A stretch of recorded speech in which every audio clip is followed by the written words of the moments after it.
In the common base mode of a transistor, when the collector voltage is changed by 0.5 volt, the collector current changes by 0.05 milliampere. The output resistance will be, ठीक है।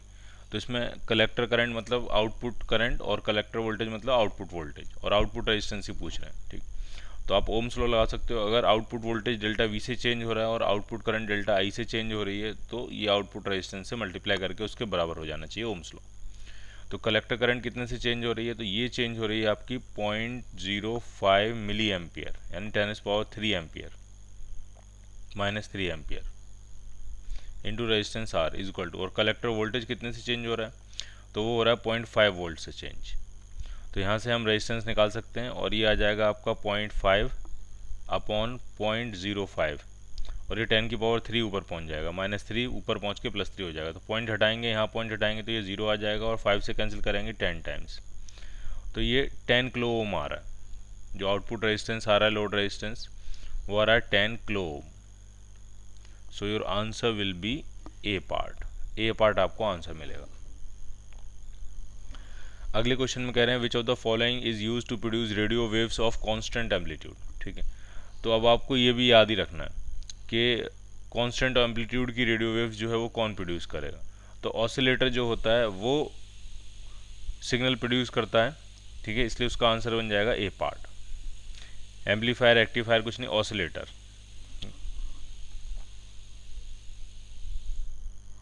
Oscillator का काम ही होता है alternating frequency produce करना, alternating signal produce करना। when a collector to emitter voltage is constant in a transistor, the collector current कितने से चेंज कर रही है वो आपको दिए 82 मिली एम्पियर, और एमिटर करंट कितने से चेंज कर रही है, sorry 8.2 milli ampere. Emitter current कितने से चेंज कर रही है, 8.3 ampere. The value of forward current ratio, basically ये बीटा पूछ रहे हैं आपसे, इसकी जगह आप लिखो बीटा पूछ रहे हैं। तो कलेक्टर करंट कितने से चेंज कर रही है, डेल्टा आई सी, तो वो चेंज कर रही है 8.2 मिली एम्पियर से। और बेस करंट एमिटर करंट कितने से चेंज कर रही है, एमिटर करंट वो कर रही है 8.3 मिली एम्पियर से। तो अगर मैं आपसे पूछूं बेस करंट कितने से चेंज करेगी, तो बेस करंट चेंज करेगी 0.1 मिली एम्पियर से। और बीटा अगर हम निकालेंगे output current upon input current, तो वो आपका आ जाएगा collector current upon base current, तो ये आ जाएगा 82। रेशियो निकालेंगे तो कितना आ जाएगा 82। So your answer will be A part.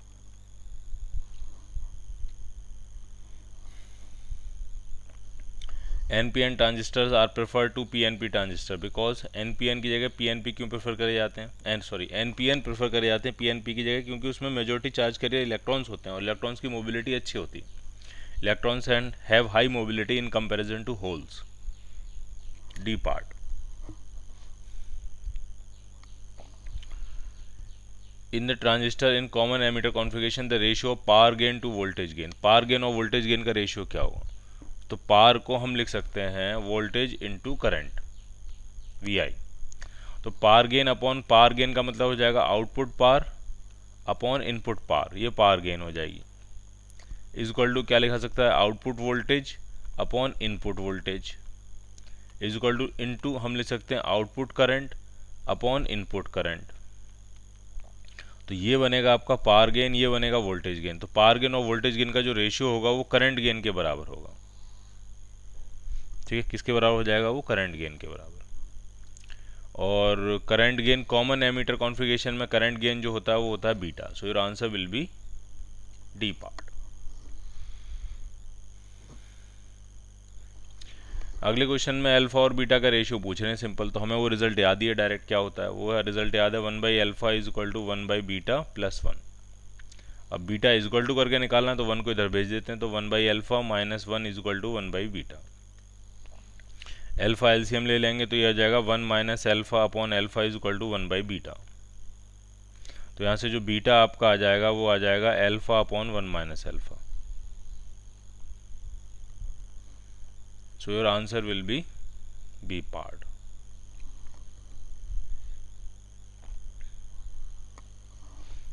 For a transistor amplifier in common emitter configuration for load impedance of 1 kilo ohm, load impedance जो दिया है वो 1 किलो ओम दिया और करंट गेन आपसे पूछ रहे हैं,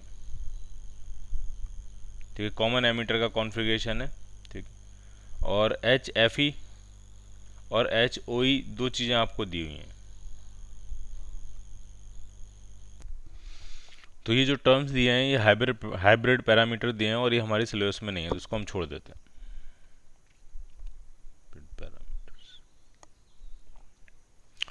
In the following common emitter configuration as NPN transistor with current gain beta is 100 is used. The output voltage of the amplifier पूछ रहे हैं कितना होगा, ठीक है। करंट गेन आपको 100 दिया हुआ है बीटा, और ये आउटपुट वोल्टेज आपको निकालना है। तो पहले हम इनपुट करंट निकालेंगे, फिर आउटपुट करंट निकालेंगे, फिर आउटपुट वोल्टेज निकालेंगे। इनपुट करंट कितनी होगी, तो ये 1 मिली वोल्ट का सिस्टम है और 1 किलो ओम का रेजिस्टेंस है। तो इनपुट करंट जो होगा IB, बेस करंट है बेसिकली, वो हो जाएगा 1 milli volt 10⁻³ -3 upon 1 kilo ohm यानी 10⁻3। तो ये आपका आ जाएगा 10⁻6 -6 एम्पियर। ये है input voltage, input current. Output current कितनी आ जाएगी, तो बीटा हम निकालेंगे, तो बीटा आ जाएगा आपका कलेक्टर अपॉन बेस। बीटा की वैल्यू, करंट गेन की वैल्यू दी है 100, कलेक्टर करंट यहाँ से मिलेगी आपको, बेस करंट है 10⁻⁻6, तो यहाँ से कलेक्टर करंट जो आपकी आ जाएगी वो 10⁻⁻4 आ जाएगी एम्पियर। अब आउटपुट वोल्टेज कितना मिल जाएगा, तो ये जो करंट है वो कितने रेजिस्टेंस में से जा रही है, 10 किलो ओम से, 10 किलो ओम से पास कर रही है। तो जो आउटपुट वोल्टेज मिलेगा वो करंट इंटू रेजिस्टेंस कर देते हैं, तो 10⁻⁻4 एम्पियर की करंट है और 10 किलो ओम का रेजिस्टेंस है, तो ये 1 वोल्ट आ जाएगा, 1 volt. So your answer will be C part। ठीक है, हमने इनपुट वोल्टेज को देखा, इनपुट रेजिस्टेंस देखा, इनपुट करंट निकाली, बीटा को यूज़ करके आउटपुट करंट निकाली, और आउटपुट करंट पता लग गई तो आउटपुट वोल्टेज पता लग गया। इन बैटरीज़ का क्या होगा, ये जो बैटरी लगे, ये बैटरी, तो बेसिकली ये जो बैटरीज होंगी ये कांस्टेंट वोल्टेज प्रोड्यूस कर रही होंगी, और आउटपुट सिग्नल का मतलब है वेरिएबल वोल्टेज। तो वेरिएबल वोल्टेज सिर्फ किसकी वजह से आया होगा, इस रेजिस्टेंस में करंट होने वाली वेरिएबल करंट की वजह से, रेजिस्टेंस में फ्लो होने वाली वेरिएबल करंट की वजह से। ठीक, तो सिर्फ हमने वही निकाला है, और इन वोल्टेजेस की वैल्यू हमें दी भी नहीं है, तो ये डेफिनेटली यूजलेस ही है।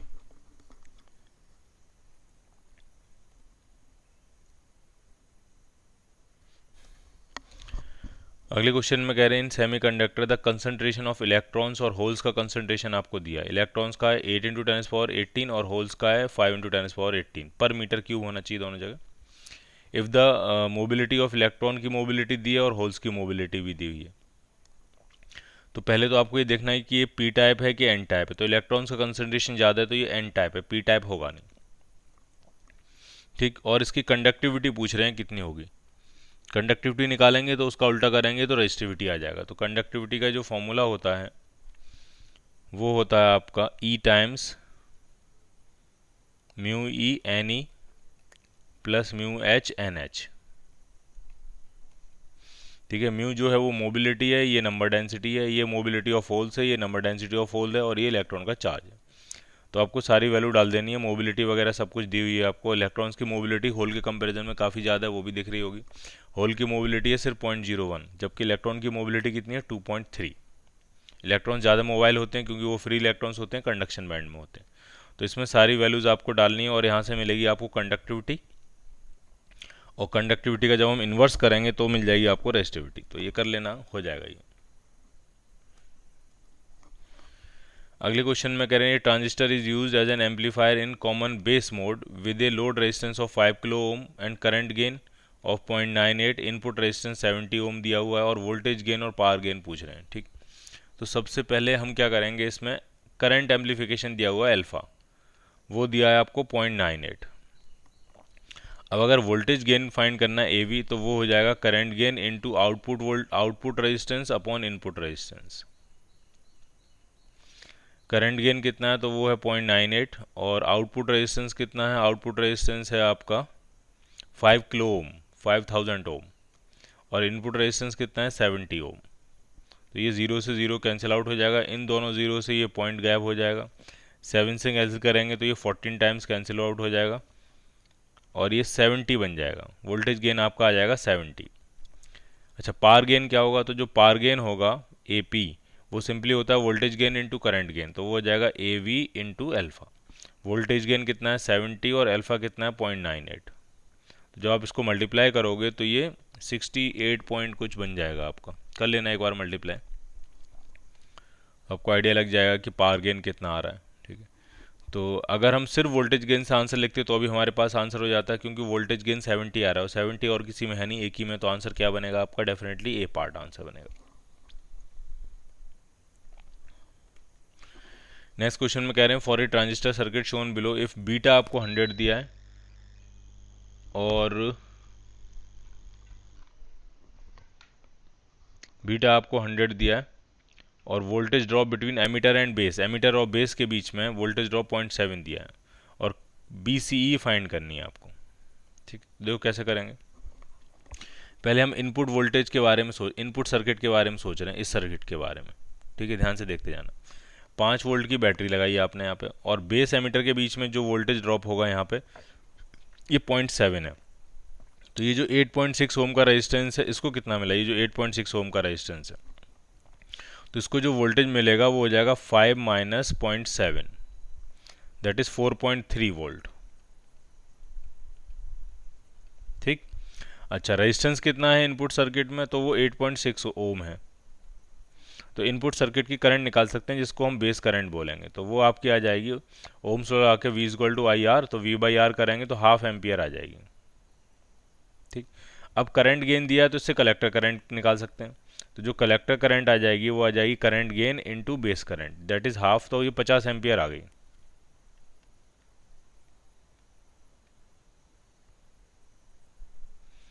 तो ये कहीं 8.4 कुछ ओम किलो ओम जैसा तो कुछ बताया नहीं उन्होंने, 8.6 ही लिखा था उसमें डायग्राम में। डायग्राम में जो दिया है, ये जो रेजिस्टेंस दिया है वो 8.6 ही था और ये 5 वोल्ट ही था, किलो ओम वगैरह तो कुछ लिखा नहीं उन्होंने, बस 8.6 लिख दिया उन्होंने। ठीक है, चलाते रहते हैं, देखते हैं क्या होता है। तो ये कलेक्टर करंट मिल गई आपको। अब आपको वोल्टेज पूछ रहे हैं अक्रॉस सी। अब यहाँ समस्या ये होने वाली है कि अगर हम इस 100 ओम के अक्रॉस वोल्टेज निकालेंगे तो 100 तो ओम का रेजिस्टेंस हो जाएगा और कलेक्टर करंट आ रही 50 एम्पियर की, तो 5000 वोल्ट आ जाएगा। तो ये गलत हो गया कहीं, ठीक है, कहीं कुछ गड़बड़ हुआ है। 8.6 जो है वो कुछ गड़बड़ हुआ है इसमें।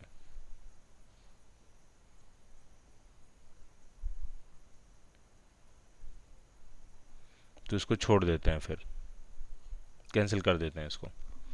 ठीक है, क्योंकि इसमें यूनिट्स 100 क्या यूनिट है ये और 8.6 क्या यूनिट है ये थोड़ा मिसिंग है, और जब तक ये मिसिंग है तब तक हम जिस हिसाब से उन्होंने दिया, जैसे 8.6 को मैंने 8.6 ओम ही मान लिया, तो करंट आ गई आपकी और एम्पलीफिकेशन लगाया तो 50 एम्पियर करंट आ जा रही है, फिर उससे तो ये सब कुछ गड़बड़ हो जा रहा है, तो इसको आप हटा दीजिए, ये क्वेश्चन ठीक नहीं है।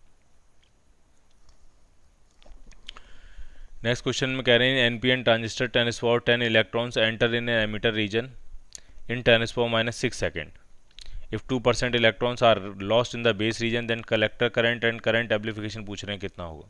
ठीक, तो कितने इलेक्ट्रॉन्स एमिट कर रहे आ रहे थे एमिटर रीजन से 10⁻10 और 2% लॉस हुए, तो कलेक्टर करंट कितने आ जाएगा 98%। तो 98% ऑफ 98/100 ऑफ 10⁻10 इलेक्ट्रॉन्स मूव कर रहे हैं, कितने टाइम में मूव कर रहे हैं 10⁻⁶ सेकेंड्स में, और एक इलेक्ट्रॉन पे चार्ज कितना होता है 1.6 इंटू 10⁻⁻19।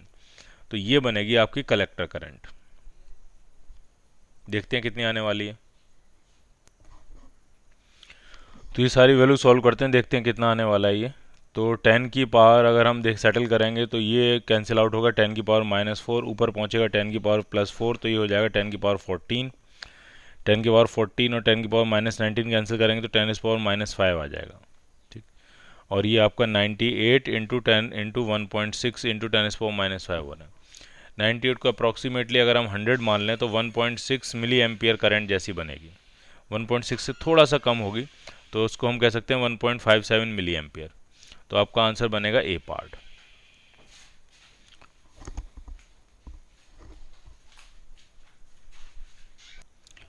उसके बाद अगर आपको करंट एम्पलीफिकेशन निकालना है बीटा, तो बीटा निकालना बहुत आसान है।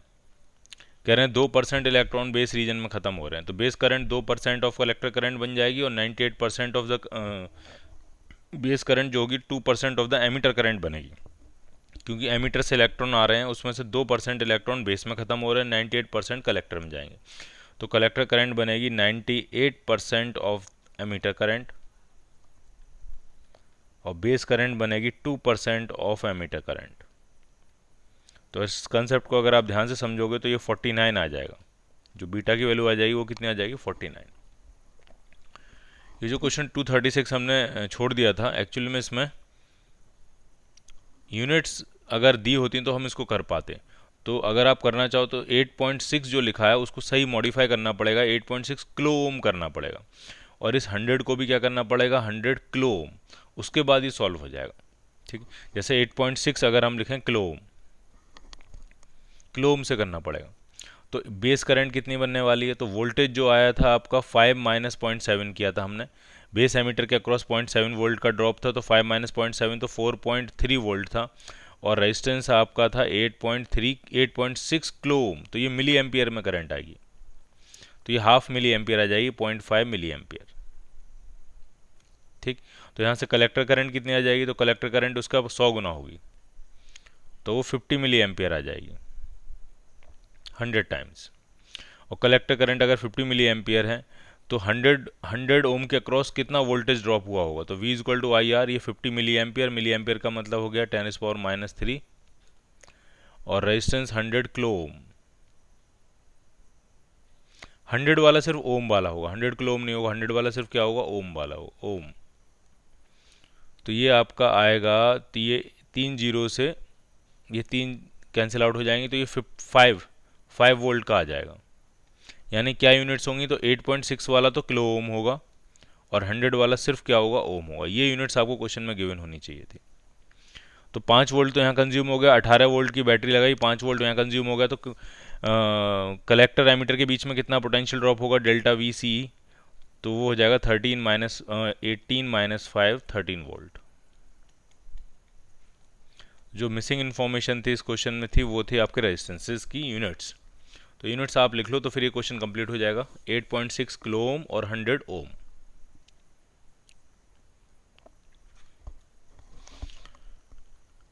अगले क्वेश्चन में कह रहे हैं in the following common ammeter circuit, beta की वैल्यू दी है और सीई का वोल्टेज दिया है 7 वोल्ट, और बेस एमीटर वोल्टेज जो है निग्लिजिबल करना है, और कलेक्टर का रेजिस्टेंस दिया है 2 किलो ओम। आई बी पूछ रहे हैं कितना होगा आई बी। ठीक, तो कलेक्टर का अगर आपको रेजिस्टेंस दिया है तो कलेक्टर करंट निकाल सकते हैं हम कैसे, 15 वोल्ट की ये बैटरी है, और जिसमें एमीटर और कलेक्टर के बीच में 7 वोल्ट खर्च हो जाना है, तो इस रेजिस्टेंस के अक्रॉस जो वोल्टेज बचेगा वो 8 वोल्ट बचेगा। पहली बात तो ये समझ में आनी चाहिए।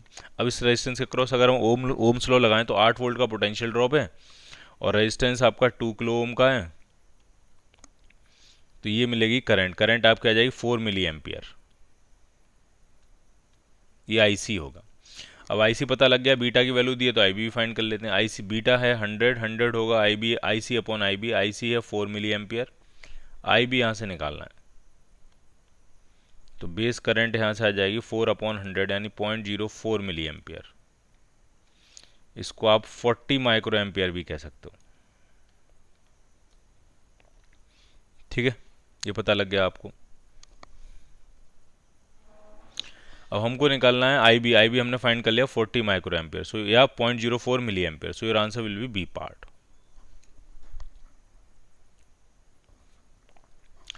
नेक्स्ट क्वेश्चन में कह रहे हैं in the following circuit voltmeter V is connected across lamp L। ये लैंप L है, इसके अक्रॉस हमने वोल्ट मीटर V ये लगाया हुआ है यहाँ पे V। What change would occur in volt meter reading if the resistance R is reduced in value. अगर हम रेजिस्टेंस R की वैल्यू कम करते जाएंगे तो वोल्ट मीटर में क्या फर्क पड़ेगा, ये आपसे पूछा जा रहा है इसमें। तो जैसे जैसे आप ये रेजिस्टेंस कम करते जाओगे जो बेस करंट है वो बढ़ती जाएगी, क्योंकि अगर हम इस सर्किट में सोचेंगे तो ये बैटरी लगी हुई है, ये रेजिस्टेंस है, और अगर आप इसको कम करते जाओगे तो ये जो बेस करंट है वो आपकी बढ़ती चली जाएगी। ठीक, बेस करंट बढ़ती चली जाएगी, और बेस करंट बढ़ेगी तो आपकी कलेक्टर करंट भी बढ़ती चली जाएगी, अंदर की तरफ आ रही होगी, और कलेक्टर करंट बढ़ेगी तो लैंप के अबाउट वोल्टेज भी बढ़ता चला जाएगा। तो इसका मतलब वोल्ट मीटर की रीडिंग जो है वो इंक्रीज़ होती जाएगी। कंसेप्ट क्या है कि रेजिस्टेंस को हम कम करते जा रहे हैं, बेस करंट आपकी बढ़ती चली जाएगी, बेस करंट बढ़ेगी, कलेक्टर करंट भी बढ़ेगी, और कलेक्टर करंट बढ़ेगी तो लैंप के अक्रॉस वोल्टेज भी क्या होता जाएगा, बढ़ता चला जाएगा।